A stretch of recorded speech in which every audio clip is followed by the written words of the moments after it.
going on, guys? It's Nando back again with another video, and today we're going to talk about the OnePlus 3T final review, likes and dislikes for this phone. Now, as you guys have seen in previous videos that I post, I don't do a full comprehensive final review, okay? My final review is focused on an average consumer's perspective. So things that I liked while using a phone, things I disliked while using a phone, whether I recommend it or I don't. Okay, I'm going to start off by saying I recommend this phone. I'm going to start off by saying that I'm going to keep using this phone for the foreseeable future. Now, I want to start off with things that I did not like about this phone. Okay, I try to break it down into 3 likes and 3 dislikes. If there's a lot more, maybe I bundle them in to make it a little easier. First thing I did not like about this phone are the cameras. Now, the rear-facing camera is a decent camera, but the front-facing camera is grainy. Colors are washed out, and it really requires a lot of light to be a good camera.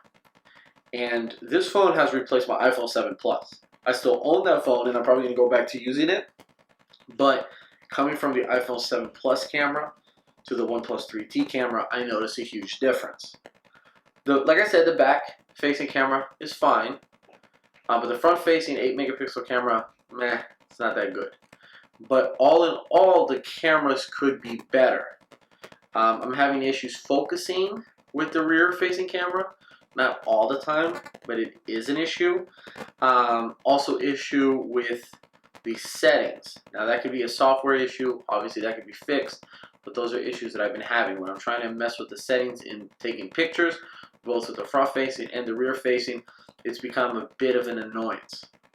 Not a huge deal breaker because I do recommend this phone, but keep that in mind. Now the second thing I dislike about this phone is the speaker.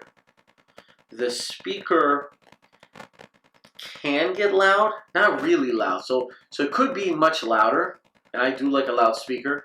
But the big thing about the speaker and the volume that it emits is that it thins out. Okay, so you get like a little staticky noise with the sound, especially as you pump up the volume. And I haven't noticed that at all with my iPhone 7 Plus or other phones that have, are known for having good speakers, like the HTC phones or the Sony phones, things like that. So the speaker on the OnePlus 3T does that. It's very staticky when you get to about 50% or higher, and I usually keep my volume at about 50%, but I have noticed that. And if the volume or the sound that you're listening to, for example, if you're watching a YouTube video or listening to an actual song on Spotify or something like that, depending on the quality of the sound you're listening to, it may have more or less of that static noise. So I'm sure that it packs it as well, but that's something that I've noticed with this phone that I've never noticed with other phones. And then the third thing that I dislike about this phone is the fingerprint scanner. Now, I don't hate the fingerprint scanner. It's not my favorite fingerprint scanner. My favorites are definitely the iPhone 7 or 6S, etc. They're all the same. And the Google Pixels, the Nexus 6Ps, the LG phones. Those are amazing fingerprint scanners. The reason why I don't care about this one is it reminds me a lot of the Galaxy S7 or Note 7 fingerprint. It's that rectangle or, that cylindrical shape.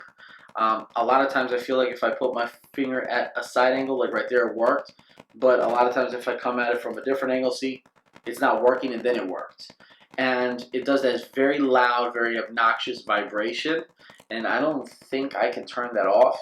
Maybe if I root it, but I haven't seen that in the settings. So when it's wrong, it's very loud. People can hear it. It's annoying. And it's kind of finicky because I have to think about where I'm going to place my finger when I'm going to use the fingerprint scanner. And that's something you shouldn't have to do. With the iPhone 7, 7 Plus, with the Google Pixels, with the Nexus 6P, 5X, the LG V20, the LG G5, those type of phones and fingerprints, you just place it on back there. And you don't have to press it. It turns on the screen and it works. And it doesn't matter how you place it, it's going to work well. I never had issues with those fingerprints. This one I'm having those issues. Now, those are 3 dislikes. They aren't huge dislikes, but they are dislikes. When going to look at the likes of this phone, also 3 main things stand out to me.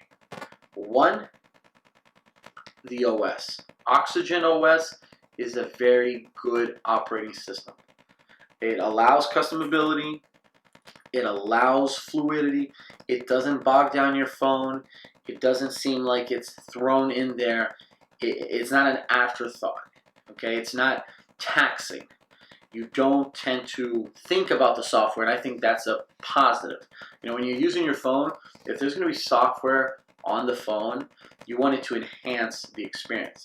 If it ends up deterring or taking away from that experience, then it's doing too much. That's why we've criticized Samsung a lot with their TouchWiz OS or even iOS with their kind of lack of customability, right? With Oxygen OS, it's there if you need it. If you don't, your phone is basically stock Android. And I like that a lot because I'm able to switch things like back, menu button, multitasking button, shapes of icons, things like that without having to get another icon pack or rooting my phone or this or that. And I like that a lot. And if I don't mess with it, it's stock. Now the second thing I really enjoy about this phone really comes down to the screen and the kind of like the hardware, really. That's all in one. What I mean by that is the way this phone looks right now. I have its bamboo case and a skid on it, but it's very thin, feels good, has a premium feel to it. When you're holding this phone, when you're messing around with this phone, you don't think you've got a cheap phone. You don't feel like you've got a budget phone. The screen is very nice. The build quality is very nice. The buttons are tactile, and it looks good. It's a very good phone. And with that, the actual, internals of this phone are very good. This phone does not bog down. Okay, so we're looking at 6 gigabytes of RAM. We're looking at a Snapdragon 821 processor. Not once have I had to close out my apps because it's been bogging me down. Not once have I had to wait on something to move along because it's still processing in the background. 6 gigs of RAM might be overkill given the fact that 8 gigs of RAM on a premium flagship laptop, and now we're putting 6 gigs of RAM on a phone, but the phone's experience, software and hardware, is working very well. The Snapdragon 821 does not overheat the phone. It's snappy, it's fast, it's the best one out right now, and the 6 gigs of RAM complements it very, very well. And the third, but to me the most important thing about this phone is its battery and charging. Those 2 in 1. I've posted another video about battery life on this phone and how I've stated that it is a very, very good battery. It lasts about 4.5 to 6.5 hours of screen on time every day, and it charges extremely fast. Oof, almost dropped that. Right now my phone's at 12%. And once I'm done with this video, I'm going to go charge my phone. And it's going to go from 12% up to 50% in probably 20 minutes or less. That's amazing because I've had moments where all I've had to do or needed to do is just get it that little dash charge and that boost to get by, and all I need to do is go plug it in, go use the bathroom, make a sandwich, and come back, and my phone's good to go for the rest of the day or for the rest of what I needed it to last. I don't have to plan around charging my phone and how long it's going to take because Dash is that fast, and the battery life from 100 to 0 is fantastic. Standby is good. The battery is big. It's a 3500, I think, milliamp hour battery, or around there, and it lasts anywhere from 4.5 to 6.5 hours of screen on time. So, guys, I hope these likes and dislikes help you when deciding whether to get the OnePlus 3T. I highly recommend this phone. The price is worth it. Unlocked, and updates come out since I've had it. A big update, especially for T-Mobile users, came out, and I enjoy this phone a lot. I switch between this and my iPhone, and I can recommend it. And I think that most people out there who are considering the OnePlus 3T know that they want it, know the value that that phone brings. If you have any comments, any questions, you already know where to leave them. If you guys want me to look into anything else for you in regards to this phone, suggest it. I might do another video a little later on how it's holding up, especially with the RAM and updates, etc. And please thumbs up this video and subscribe. Every one of those thumbs ups and subscriptions matter to me. So guys, that was it. Nando, dropping a video. Peace.